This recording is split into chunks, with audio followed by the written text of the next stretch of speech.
Radio 161, great to make the hook up there, Matt. Zero about.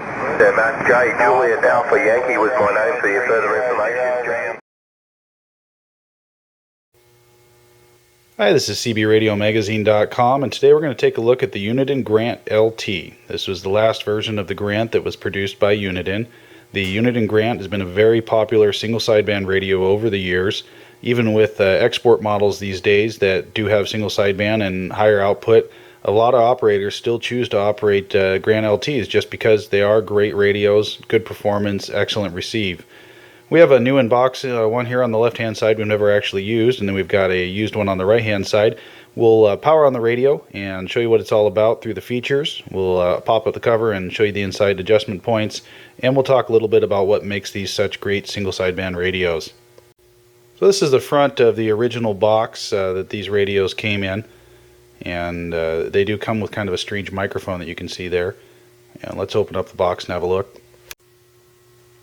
Okay, we remove the plastic off the radio, pull it out, and this is the microphone that came with the original Uniden Grant LT. It has the little bear cat on it and a little bear claw emblem, just kind of a marketing thing they did.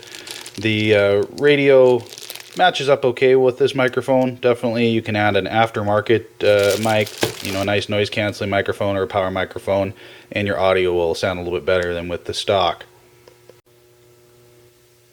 Okay, we normally start at the front of the radio, but we'll mix it up a little bit today. On the back here, we've got our plate from Uniden, and it says Made in the Philippines. The Uniden Grants were one of the last radios made over there, kind of in that line, the Cobra 148 Uniden line. And the Philippines are well known. A lot of people say, hey, those were the best radios that were made. And they definitely did make some good quality equipment out there when they were making radios over there. There still are some export radios, some other radios that are made over there, but definitely this kind of comes from the heyday of CB radio in that era at the best of the best. So it does have the serial number on it. On the right hand side of the radio, we've got our antenna jack, a PA speaker, external speaker jack, and a power jack, which is a standard 3-pin power jack for CB radio.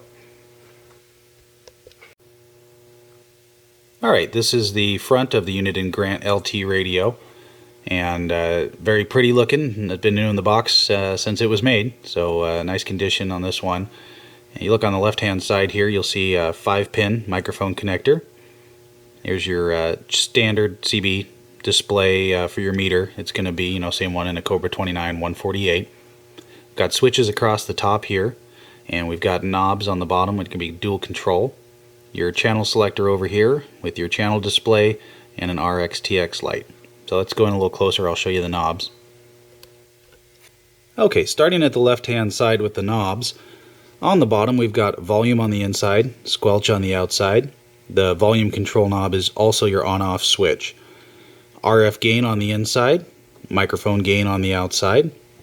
This is a 3-way switch on both of the inside knob and the outside knob. Inside knob is going to control your mode, which will be lower sideband, AM, upper sideband. Or on the outside knob, it controls your meter functions, SRF, calibration, or SWR.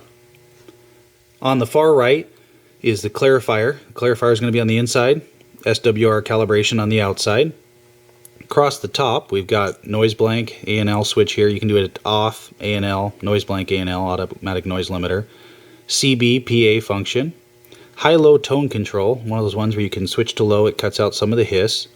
A bright and dim control switch, so you can dim your display.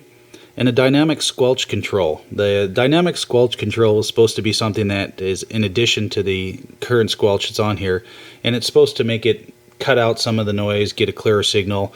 It's one of those things that I've never really found it to do anything in particular on the radio. RX-TX light here. It'll be red on transmit, green on receive, and your channel displays over on the right hand side, which will show when we turn the radio on. So let's grab our used radio here and we'll power it up and give you an idea what this radio looks like. Okay, we've applied power to our old Uniden Grant LT here. This is the used one, so not quite as pretty as the other one, but everything still works on it. Very good performing radio.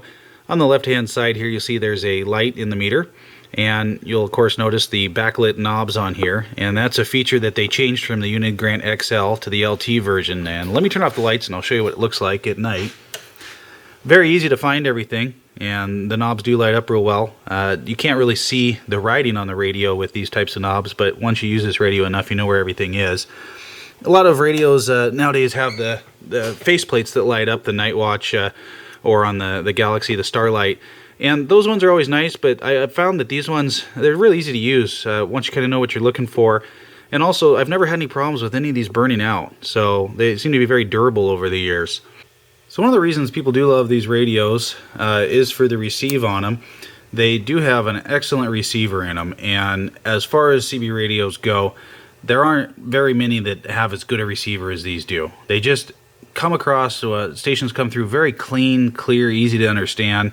Even compared to many of the new export radios, which have very good receivers in them, they end up with that high-end hiss a lot of times that people don't like. And that's something with the Uniden Grants, why a lot of people still prefer to run some of these older radios, is because they get just a very nice full sound on them without a lot of the hiss or hash that comes through some of the other receivers.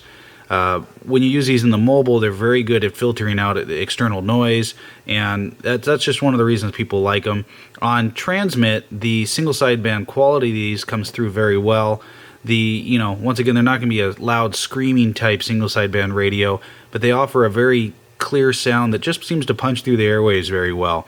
And a lot of people run these in line with an amplifier and get very good results out in DX land. So let's pop the top on this and take a look underneath, and I'll show you kind of the inside of the radio. Okay, so this is the inside of the Uniden Grant LT once you remove the cover, and I'll show you a couple of the adjustment points for single sideband ALC, your AM modulation adjustment, and AM power adjustment. Okay, let me show you the adjustment points here. At the back of the radio, we'll start off with VR11, which is going to be right here. That's your ALC adjustment point for single sideband. Your AM modulation adjustment point is going to be right here. It's VR7. VR10 is over here to the right, and that's going to be your AM dead key adjustment. Once again, for tuning these radios, there are lots of modifications out there for the XL LT type chassis, and you can mess around with them, try and really tweak them, peak them, get a lot of screaming power out of them, but there's really no reason to with these radios. If you get a nice one, I would personally just do a mild tune on it, just get it so it sounds good on the air, add a power microphone if you need to for a little more audio, and just run it. And they just sound nice and clean on the air as long as you're not pushing them too hard with the audio. As far as one modification people do ask about is adding the poor man's talkback to these types of radios. If you do have a talkback speaker, or you want to do the poor man talkback with a resistor across the PA and external speaker jacks, it does work on the Uniden Grant LTs. Unlike the Uniden PC122XL or the 640E, it doesn't work on those radios, but it does work on this one. So that's the Uniden Grant LT, and I hope you enjoyed the video on this. These are probably, you can find them around $100 on eBay. There's still quite a few out there. They'll come up from time to time. Just have to be very careful in what you buy, because a lot of them have been hacked up or tried to be modded, dirty, used, those types of things. If you can find one in nice condition, though, definitely a radio that you'll be happy to own. Everyone I've ever run into these things, has loved running them, and it really is something in the CB community where these kind of are one of those all-time great radios. They get a very high ranking from everybody. The other places to look might be Craigslist, garage sales. You might find them for $25, $50 sometimes, and that's always a great deal for the radio. Just have to be, like I said, very careful. A lot of people have hacked them up. They're dirty sometimes, have some bad connections, might need a little bit of work. So, one of the all-time greats, Uniden Grant LT, no longer in production, and we hope you enjoyed the video.